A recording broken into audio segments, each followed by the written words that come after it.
بسم اللہ الرحمن الرحیم الحمد للہ رب العالمین والعاقبۃ للمتقین والصلاة والسلام علی سید الانبیاء والمرسلین اللہم انفعنا بما علمتنا وعلمنا ما ينفعنا وزدنا علما رب اشرح لي صدری ویسر لي امری واحلل عقدۃ من لسانی یفقهوا قولی۔ الحمد للہ، تفسیر کے سبق میں آج ہم ایک اور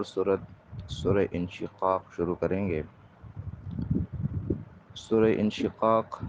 اور اس سے ماقبل والی سورت یعنی سورۃ المطففین میں بہت ساری باتوں میں ربط اور مناسبت موجود ہے۔ مثال کے طور پر اس سے پہلی والی سورت کے اندر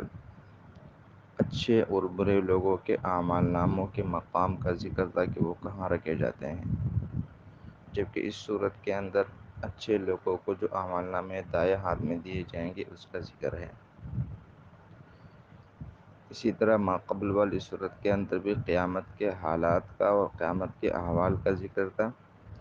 اور اس صورت کے اندر بھی قیامت سے پہلے ظاہر ہونے والی نشانیوں کا ذکر ہے۔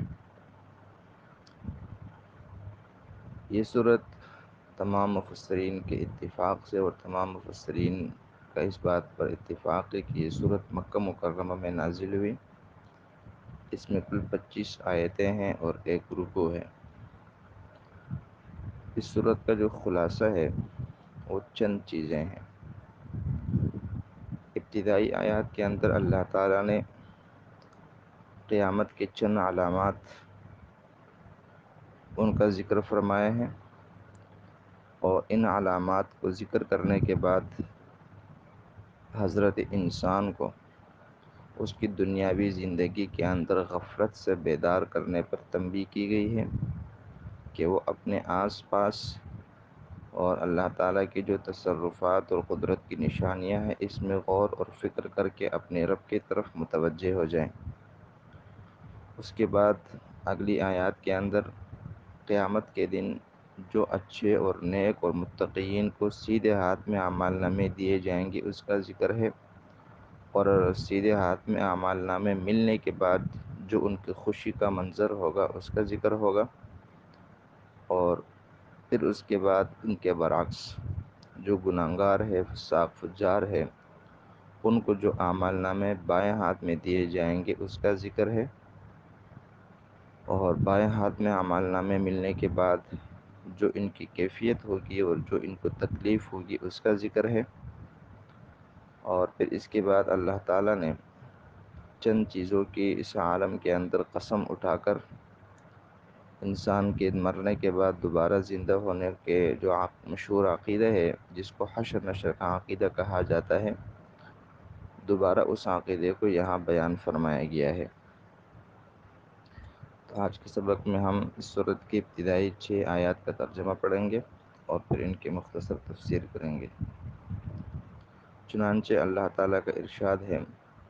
اعوذ باللہ من الشیطان الرجیم، بسم اللہ الرحمن الرحیم، اذا السماء انشقت، جب آسمان پھٹ جائے گا۔ اذا السماء انشقت، جب آسمان پھٹ جائے گا۔ وَأَذِنَتْ لِرَبِّهَا، اور وہ آسمان اپنے رب کا حکم سن لے گا۔ وَحُقَّتْ، اور اس کو یہی مناسب ہے اور وہ اسی لائق ہے کہ وہ اپنے رب کا حکم سنے اور اپنے رب کا حکم مانے، اس کی اطاعت کرے۔ وَإِذَا الْأَرْضُ مُدَّتْ، اور جب زمین کھینچ لی جائے گی۔ وَأَلْقَتْ مَا فِيهَا، اور وہ زمین باہر نکال کر پھینک دے گی۔ مَا فِيهَا، جو کچھ اس کے اندر ہے۔ وَتَخَلَّتْ، اور خالی ہو جائے گی۔ یعنی زمین میں جو کچھ بھی ہے زمین ان ساری کی ساری چیزوں کو باہر نکالے گی اور خود ان چیزوں سے خالی ہو جائے گی۔ وَأَذِنَتْ لِرَبِّهَا، اور زمین اپنے رب کا حکم سن لے گی۔ وَحُقَّتْ، اور اس کو یہی مناسب ہے اور اس کو یہی لائق ہے۔ یا ایھا الانسان، یہ انسان، انک کادح الی ربک، تو محنت کر کے اپنے رب کی طرف جانے والا ہے، تو مشقت اٹھا کر اپنے رب کی طرف جانے والا ہے، قدحن خوب محنت کر کے، خوب مشقت اٹھا کر، فملاقی پس تو اس سے ملے گا، پس تو اس سے ملاقات کرے گا۔ یہاں ابتدائی آیات کے اندر جیسے بتایا گیا ہے کہ اللہ تعالیٰ نے قیامت کی چند علامات کو ذکر فرمایا ہے، تو اب سوال ایک ذہن میں آتا ہے کہ کئی صورتوں کی شروع میں ہم یہ پڑھتے رہیں کہ قیامت سے پہلے آسمان پھٹ جائے گا، زمین پھٹ جائے گی، سمندر خشک ہو جائیں گے، پہاڑ ریزہ ریزہ ہو جائیں گے، تو آخر اس کی وجہ کیا ہے؟ تو دیکھیے، انسان اس دنیا میں ہمیشہ رہنے کے لیے نہیں آئے ہے، بلکہ انسان اس دنیا کے اندر ایک مہمان ہے، اور جب اللہ تعالیٰ اس دنیا کو ختم کرنے کا اور اس مہمان کو اپنے پاس بلانے کا ارادہ فرمائے گا، تو اس مہمان کے جانے کے بعد اس دنیا کی کوئی ضرورت نہیں رہے گی۔ جیسے ہمارے گھروں میں مہمان آتے ہیں، ان کے لیے بڑا انتظام کیا جاتا ہے، ان کے آنے سے پہلے تیاریاں کی جاتی ہے، ہر چیز مہیا کی جاتی ہے، تو اس طرح ہمارے دنیا میں آنے سے پہلے ہمارے لیے اللہ نے کائنات کی ساری چیزیں پیدا فرمائی تھی، لیکن جب مہمان گھر سے رخصت ہوتا ہے تو دسترخوان کو سمیٹ لیا جاتا ہے، نئے برتن جو نکالے گئے ہوتے ہیں وہ واپس رکھ لیے جاتے ہیں۔ تو اسی طریقے سے جب یہ مہمان دنیا سے چلا جائے گا تو اللہ تعالیٰ اس عالم اور اس کائنات کے سارے نظام کو سمیٹ لے گا۔ اسی طرح چونکہ اسی زمین کے اوپر میدان محشر نے قائم ہونا ہے، تو اس لیے اس زمین کو تمام کے تمام لوازمات سے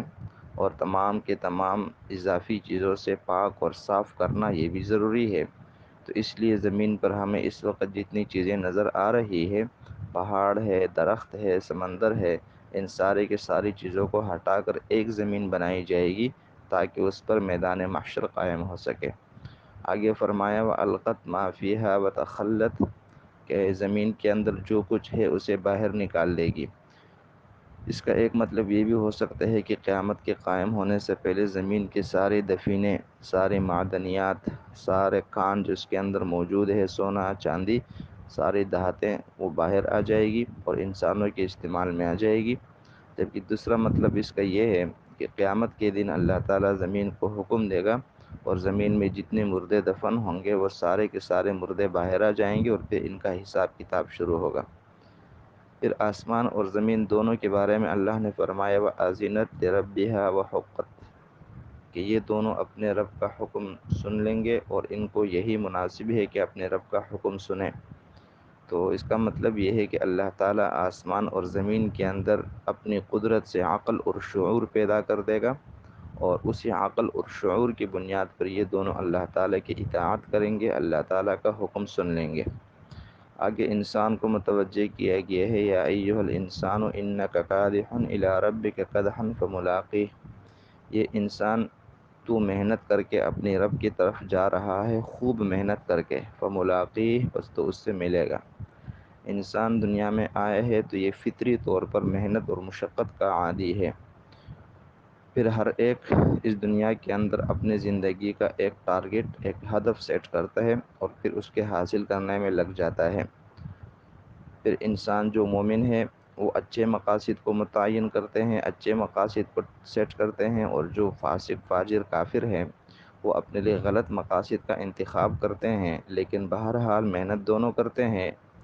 اس لیے فرمائے کہ ہر انسان اللہ کے پاس جانے کے لیے خوب محنت کر رہا ہے، اپنے انجام کی طرف بڑھ رہا ہے۔ اسی طرح اس کا ایک مطلب یہ ہے کہ جو کچھ ہماری دنیا میں دن اور راتیں گزر رہی ہیں اور جو ہماری سانسیں چل رہی ہیں،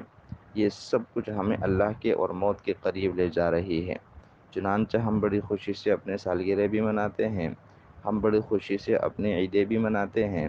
ہم بڑی خوشی سے اپنے تقریبات بھی مناتے ہیں۔ یہ سب کچھ ہمارے زندگی کا ہی حصہ ہے، اس سے انکار نہیں ہے، لیکن انہی کی چیزوں کے ذریعے سے ہم آہستہ آہستہ اپنی موت کے قریب ہو رہے ہیں اور اپنے رب سے ملاقات کے قریب ہو رہے ہیں۔ ارشاد باری تعالی ہے، اعوذ باللہ من الشیطان الرجیم، بسم اللہ الرحمن الرحیم، فَأَمَّا مَنْ أُوتِيَ كِتَابَهُ بِيَمِينِهِ، پھر جس کا اعمال نامہ اسے دائیں ہاتھ میں دیا جائے گا، فَأَمَّا مَن، پس پھر وہ شخص، اوتی کتابہ، جس کو اس کا اعمال نامہ دیا جائے گا، بیمینہ، اس کے دائیں ہاتھ میں، فسوف یحاسب حسابا یسیرا، تو عن قریب اس سے آسان حساب لیا جائے گا، فسوف یحاسب، تو ایسے شخص کا عن قریب حساب کیا جائے گا، حسابا یسیرا، آسان حساب، وینقلب الی اہلہ مسرورا، اور وہ شخص اپنے گھر والوں کے پاس لوٹے گا خوش ہو کر،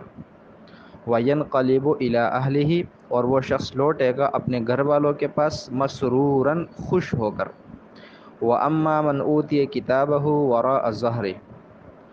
اور وہ شخص جس کا اعمال نامہ اسے دیا جائے وراء ظہرہ،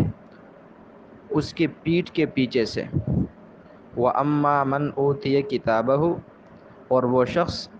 جس کو اس کا اعمال نامہ دیا جائے وراء ظہرہ، اس کی پیٹھ کے پیچھے سے، فَسَوْفَ يَدْعُو ثُبُورًا، تو عن قریب وہ شخص پکارے گا ثبورا، موت کو اور ہلاکت کو، تو ایسا شخص عن قریب موت اور ہلاکت کو پکارے گا، اس کی تمنا کرے گا، وَيَصْلَىٰ سَعِيرًا، اور وہ داخل ہو جائے گا ایک دہکتی ہوئی آگ میں، وَيَصْلَىٰ، وہ داخل ہوگا سعیرا، دہکتی ہوئی آگ میں، إِنَّهُ كَانَ فِي أَهْلِهِ مَسْرُورًا، کیونکہ یہاں سے اس کے جہنم میں جانے کے سبب کا ذکر ہے، إِنَّهُ كَانَ فِي أَهْلِهِ، کیونکہ وہ شخص اپنے گھر والوں کے درمیان،